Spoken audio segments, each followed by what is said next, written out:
like the breeze, country roads sing. When the song Take Me Home Country Roads hit the waves, music fans were introduced to one of the best to come from the brilliant John Denver.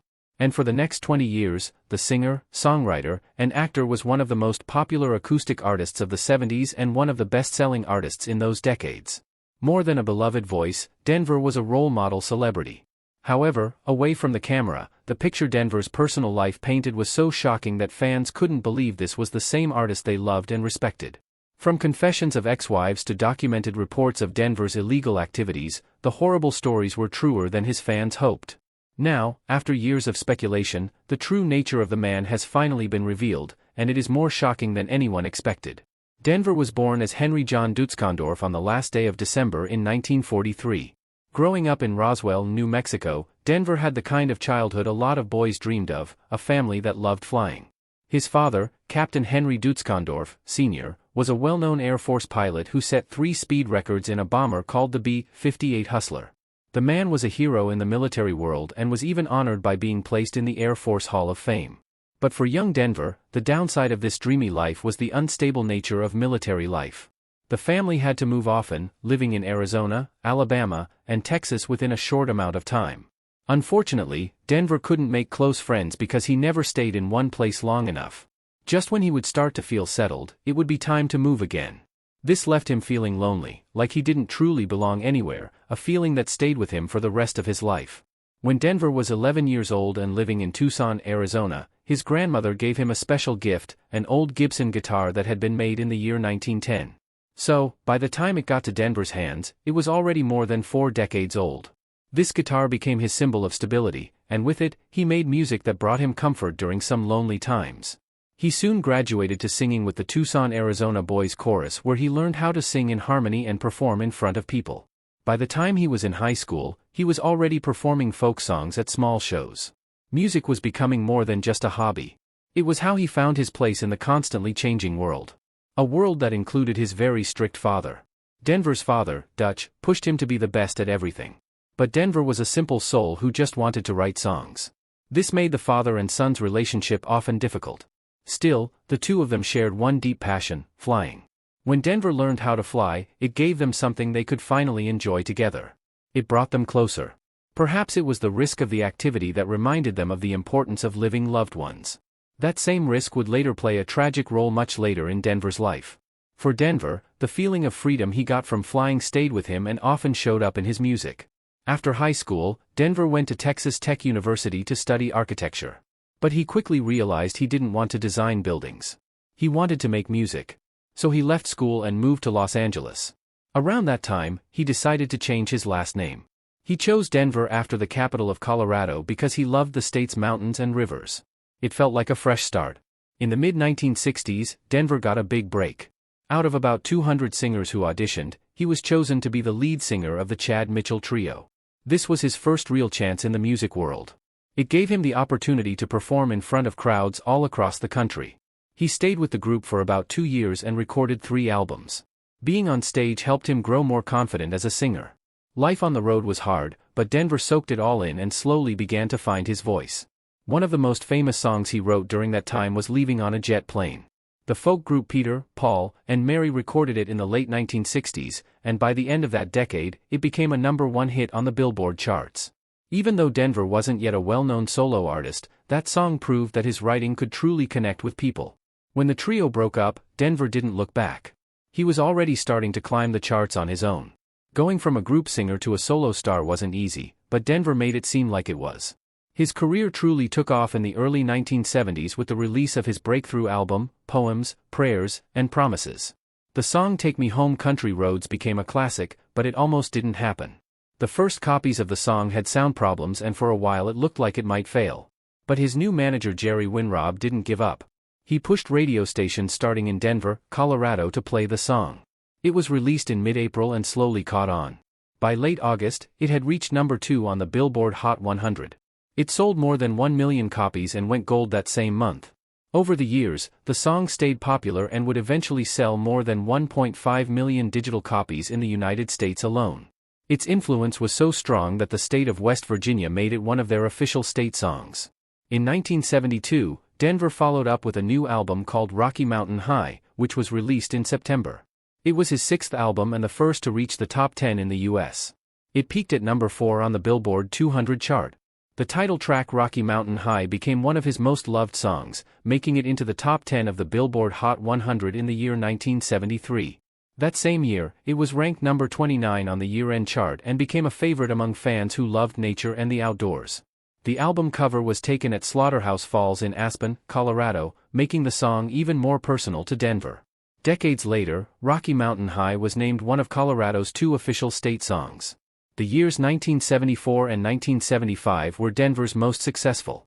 In just 18 months, he had 4 songs reach number 1 on the Billboard Hot 100. Sunshine on My Shoulders hit number 1 in March of 1974. Then Annie's Song followed in July. Thank God I'm a Country Boy reached the top in May of 1975. And I'm Sorry followed in September of that same year. These songs showed the many sides of his talent. Some were gentle and hopeful, like Sunshine on My Shoulders. Others, like Thank God I'm a Country Boy, were full of energy and joy. Annie's Song, which he wrote in just 10 minutes for his wife, became a classic wedding favorite. At this point, Denver was everywhere on the radio, on television, and in millions of homes across the country. During this golden time, he also released 3 albums that all went to number 1. Denver's Greatest Hits, released in 1973, became the best-selling album in RCA Records history, even selling more than Elvis Presley. His album, Back Home Again, released in 1974, went triple platinum in the United States. Then in 1975, he released Windong, which went double platinum. Together, these 3 albums proved that Denver was a true music superstar. By the end of his career, he had created about 300 songs and had written around 200 of them himself. In total, he earned 12 gold albums and 4 platinum albums. Around the world, his music sold more than 33 million copies, making him one of the most successful singer-songwriters of the 1970s. Denver's move into Hollywood was both surprising and successful. In 1977, he starred alongside comedy legend George Burns in the hit movie Oh God. Even though Denver had never acted before, his friendly nature and honesty won over audiences. The film, directed by Carl Reiner and based on a novel by Avery Corman, told the story of a regular grocery store manager chosen by God to share a divine message. Denver's performance felt real and believable, making it easy for people to connect with his character. The movie became a big success, earning more than $51 million in the US and even getting an Oscar nomination for its screenplay. Although Denver didn't return for the movie's sequels, his first role showed that he could do more than just sing. He became one of the few musicians to successfully cross over into acting. Denver also became popular outside the US, even when some critics didn't believe he could. His manager, Jerry Weinenrob, believed it was important for Denver to connect directly with fans in other countries. So despite some doubts, Weinrab arranged a series of television specials for British audiences. He explained that since the critics wouldn't turn Denver into a star, they would go straight to the people instead. The plan worked beautifully. Denver's warm personality and clear singing voice won over viewers in Britain and helped build a strong fan base across Europe. These specials proved that television could be a powerful way to introduce artists to the world and helped make Denver an international star. His special, An Evening with John Denver, even won a Primetime Emmy Award, one of the biggest honors in television. He appeared in many other specials where he sang his songs, told stories, and performed with friends. These shows brought his music into homes across the country and around the world. Every performance felt personal, and that helped make him one of the most loved entertainers of his time. But Denver was more than just a singer. In the mid-1980s, he spoke before the U.S. Senate. At the time, parents were asking for warning labels on music they believed was too offensive. Even though Denver was known for gentle songs, he stood up for free speech. One of his songs, Rocky Mountain High, had once been censored because people wrongly thought it was about drugs. He explained the truth and defended the right to express ideas. Many thought he would support warning labels, but he did not. That moment changed the debate around music and free speech, and its effects are still felt today. That same year, Denver became the first American artist in more than a decade to perform in the Soviet Union during the Cold War. He played concerts in 11 cities, including Moscow, Leningrad, and Tallinn. His tour was more than just music. It was about connecting 2 different cultures. Even people who did not understand English felt moved by his songs and message of peace. Inspired by the trip, he wrote a song called Let Us Begin, which called for peace instead of war. Recordings from that tour were released in an album called Live in the USSR. In the late 1980s, Denver returned to the Soviet Union after the Chernobyl nuclear disaster, which forced many people to leave their homes and caused serious health problems. He sang at a benefit concert in Moscow that raised a large amount of money. More funds came in from the recordings. That night was not about politics. It was about kindness and caring. The audience felt seen and heard. Denver showed that even one person with a guitar could make a big difference. In the early 1990s, Denver brought his music to China. After years of being closed off from the world, the Chinese people were curious about him. Songs like Country Roads were already being sung in schools. The government invited him to tour several cities, and one of his concerts was broadcast to more than 2 billion people. Some had wanted to hold the show at historic sites like the Forbidden City or the Temple of Heaven. Chinese youth welcomed him with open arms, and even the country's leader had taken notice of Denver years before. His tour made him one of the most popular Western musicians in China at that time. Later in his life, Denver focused more on helping others. In the 1990s, he released a greatest hits album called Homegrown. All of the money from that album went to help people who were homeless. Around this time, he also helped start the World Hunger Project. For his efforts, he received the Presidential World Without Hunger Award. He was also active in environmental causes, using his fame to raise awareness and support for the planet. Denver started the Winstar Foundation and also launched a project called Planted 2000, which focused on planting trees and rebuilding forests. His charity work became just as important to him as his music. But his personal life was full of pain. His marriage to Annie Martel began like a dream. They adopted 2 children together, and Denver even wrote Annie's song for her in just 10 minutes. But as his fame grew, so did the problems in their relationship. Annie often felt invisible and lost in his shadow. By the early 1980s, they decided to divorce. What followed was messy and painful. Though Denver was usually gentle in public, he behaved very differently in private. Reports said he became angry and unpredictable. The divorce was bitter and heartbreaking. One day, after Annie cut down some of his favorite oak trees at their home in Aspen, Denver lost control. Instead of arguing, he showed up with a chainsaw and cut their furniture into pieces. He even sawed their bed in half. It was a shocking moment, a dark symbol of a marriage that had fallen apart. Friends and witnesses could hardly believe this was the same soft-spoken singer they knew. Yet Denver had been the one to file for divorce. The court papers told a story of abuse that damaged his clean, wholesome image. Friends supported Annie's side, and even some of Denver's former managers admitted he had a dark temper. Though Annie stayed quiet after the divorce, the damage to Denver's reputation was already done. Many people who once admired him began to see him in a very different light. Denver first met Australian singer and actress Cassandra Delaney in the mid-1980s at a hotel in Sydney. He was performing in the hotel bar and was immediately attracted to her. Their romance moved quickly. By the late 1980s, they had a beautiful mountain wedding with close friends and family. It looked like a fairy tale, but from the beginning, there were problems. Cassandra later said that being with a famous man was very hard. Denver was much older than her. His fame followed them everywhere, and his mood could change suddenly. To the public, they looked perfect, but behind closed doors, things were tense. In the late 1980s, their daughter Jessie was born. Denver had believed for years that he could not have children because of an illness he had had as a child. Jessie's birth felt like a miracle. Some people even wondered if they used medical help to have her. After Jessie was born, Denver became more controlling. Cassandra felt him grow jealous and distant. Their fragile relationship began to fall apart. In the mid-1990s, Cassandra gave an interview to an Australian magazine. She described Denver as someone who had no true friends. Staff were afraid of him. Secretaries often cried and quit. To the world, he seemed gentle.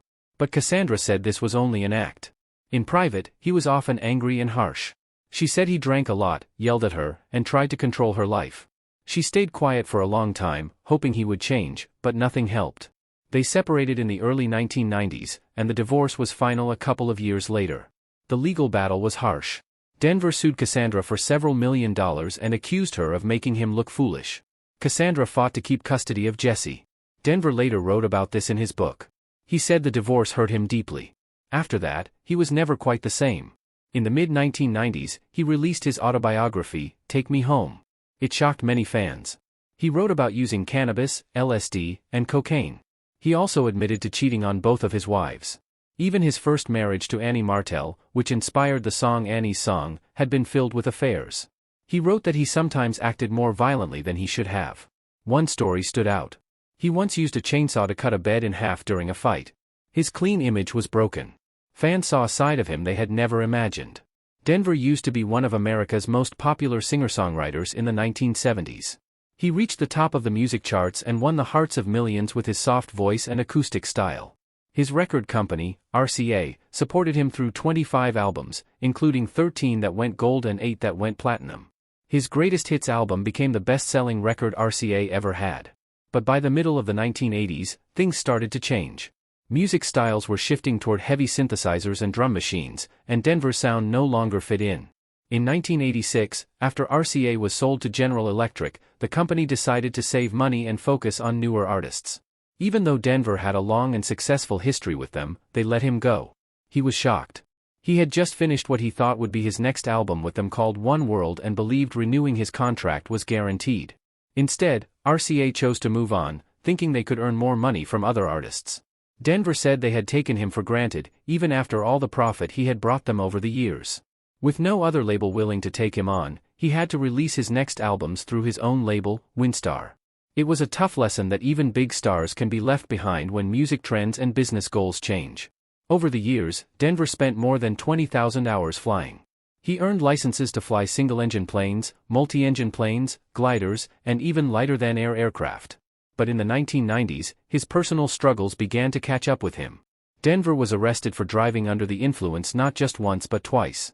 The Federal Aviation Administration, which requires pilots to have a valid medical certificate to prove they are fit to fly, took action. After his second arrest, they refused to renew his medical certificate. Without that certificate, his pilot's license meant nothing. To get it back, he would have had to prove that he no longer had a drinking problem. But he never completed that process. Flying had once been his greatest joy, but now even that was taken from him. What made it worse was how he responded to the FAA's orders. When they sent him certified letters demanding that he give up his medical certificate, he either ignored them or sent them back unopened. Legally, this created a loophole. Because he never accepted the letters, the FAA could not complete the process to revoke his license.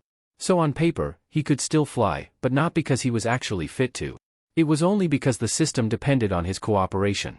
That loophole finally closed in March of 1997. Denver signed for one of the FAA's certified letters, which meant they could officially ground him. From that moment on, every flight he took was illegal. Getting back his flying status would have required proving his sobriety and meeting all the rules he had ignored for years, but Denver chose not to do that. Still, none of this stopped him from flying. On October 12, 1997, he took out a small experimental aircraft he had just bought. He was practicing takeoffs and landings near Terry, California. He had owned the plane for only one day and had spent just about half an hour with an instructor before flying it alone. The plane had been heavily modified and was difficult to operate. One major problem was the fuel selector valve. It had been moved to a hard-to-reach spot behind the pilot's left shoulder. To switch tanks, Denver had to twist in his seat and reach back awkwardly. The valve was stiff and often needed pliers to turn. The fuel gauges were also behind him, so he couldn't read them easily. He needed a handheld mirror to check them. And even then, the readings were not clear. That morning, while flying near Terry Peninsula Airport, he used up the fuel in the left tank while practicing takeoffs and landings. Witnesses heard the engine sputter and then go silent. As the fuel ran out, Denver tried to switch to the right tank. To do that, he had to reach behind him and use pliers to turn the valve. During that process, he accidentally pressed the right rudder pedal. The plane's nose dipped sharply down and within seconds, it crashed into the Pacific Ocean. Denver was killed instantly. Investigators from the National Transportation Safety Board found that Denver had started the flight with too little fuel, only about 3 gallons in one tank and 6 in the other. They said his unfamiliarity with the plane was a major reason for the crash. They also pointed out the unsafe design changes that made switching fuel tanks in mid-flight nearly impossible. Even though Denver was a skilled pilot, he had not properly prepared for flying this plane. The report made it clear the crash could have been avoided. If Denver had refueled, trained more, or flown a plane with a safer fuel system, the accident might never have happened. His final flight was a sad reminder of how small mistakes and ignored warnings can lead to a tragic end. Denver's death in the late 1990s was not just a tragic event. It was a wake-up call. While millions of fans mourned the loss of a beloved folk singer, the crash also revealed a more complicated side of his personal life. Denver's deep love for flying sometimes crossed the line into risky behavior. He was known to perform glider tricks with the engine off and to fly even when he didn't have the proper medical approval. These actions showed a pattern of pushing limits, sometimes in unsafe ways. Even after the aviation authorities warned him many times and took away his medical certificate, he kept flying. The crash also showed a number of poor choices. Flying with little fuel, using a plane with known design problems, and flying alone without filing a flight plan. These decisions were not random. They were part of a larger pattern of risky behavior that ended in tragedy. Although no drugs or alcohol were found in his body after the crash, his earlier arrests for driving under the influence and a crash in the mid-1990s when he had been drinking had already damaged his reputation. Still, despite these flaws, Denver's legacy has stayed strong. His music continues to touch people all over the world with its messages of peace, love for the earth, and deep emotion. Songs like Take Me Home, Country Roads, Annie's Song, and Rocky Mountain High are still loved today as classics of folk and country music. He was also one of the first famous musicians to make caring for the environment a big part of his work, long before it became a common cause.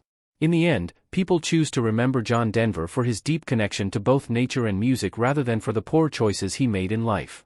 His 15-foot bronze statue on display at Red Rocks Amphitheater perfectly reminds fans of the greatness of the man who traveled those country roads.